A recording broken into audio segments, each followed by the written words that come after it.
ಕಾಂಗ್ರೆಸ್ಸಿನ ಅಸಮಾಧಾನಿತ ಶಾಸಕರ ಹೇಳಿಕೆಗಳಿಗೆ ಪ್ರಿಯಾಂಕ್ ಖರ್ಗೆ ಅವರು ಈಗ ಕಿಡಿಕಾರ್ತಿದ್ದಾರೆ. ಸಚಿವ ಸ್ಥಾನ ಮಿಸ್ ಮಾಡಿಕೊಂಡಿರುವಂತ ಶಾಸಕರು ಅಸಮಾಧಾನದಿಂದ ಮಾತನಾಡ್ತಿದ್ದಾರಲ್ಲ, ಇದ್ರ ಬಗ್ಗೆ ಪ್ರಿಯಾಂಕ್ ಖರ್ಗೆ ಅವರು ಮಾತನಾಡಿದ್ದಾರೆ.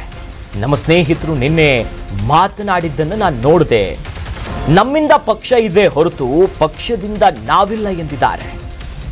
ನಾವು 4, 5, 6 ಬಾರಿ ಗೆದ್ದಿರಬಹುದು. ಪಕ್ಷದ ಕಚೇರಿಗೆ ಆಲದು ಪಕ್ಷದ ಚಿಹ್ನೆಯನ್ನ ಬಯಸಿದ್ದು ನಾವೇ. ನಮ್ಮನ್ನ ಗುರುತಿಸಿ ಬಿ ಫಾರಂ ಕೊಟ್ಟಿದ್ದು ಕೂಡ ನಮ್ಮ ಪಕ್ಷನೇ. ಹಾಗಾಗಿ ಪಕ್ಷದ ಕಚೇರಿ ಬಾಗಿಲನ್ನ ಕಾದದ್ದನ್ನ ಯಾವತ್ತೂ ಕೂಡ ನಾವು ಮರಿಬಾರ್ದು. ಪಕ್ಷ ನಾಯಕರ ವಿರುದ್ಧ ಮಾತನಾಡೋದು ಸರಿಯಲ್ಲ, ಯಾರು ಕೂಡ ಹಾಗೆ ಮಾಡಬಾರ್ದು.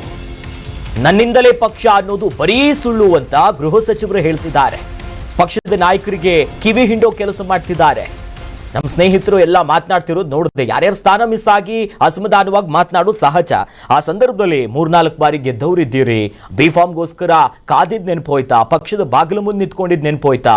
ನಮ್ಮ ನಾಯಕರ ಬಗ್ಗೆ ಪಕ್ಷದ ಬಗ್ಗೆ ಮಾತನಾಡಬಾರ್ದು ಅಂತ Kharge ಗುಡುಗಿದ್ದಾರೆ. No, it's a tightrope walk for the Congress. We have depth in leadership.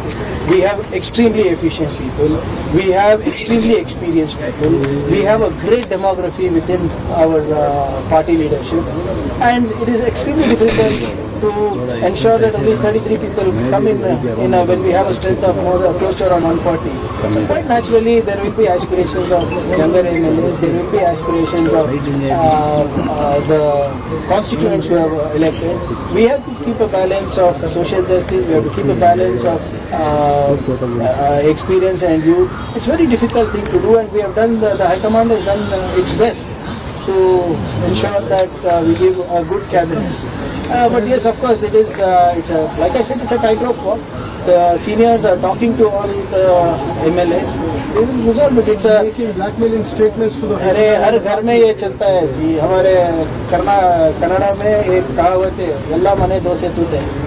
Okay, हम ही डोसा बनाते हैं, हम ही उसको पलटाना पड़ता है, हम ही उसको वापस करना पड़ता है.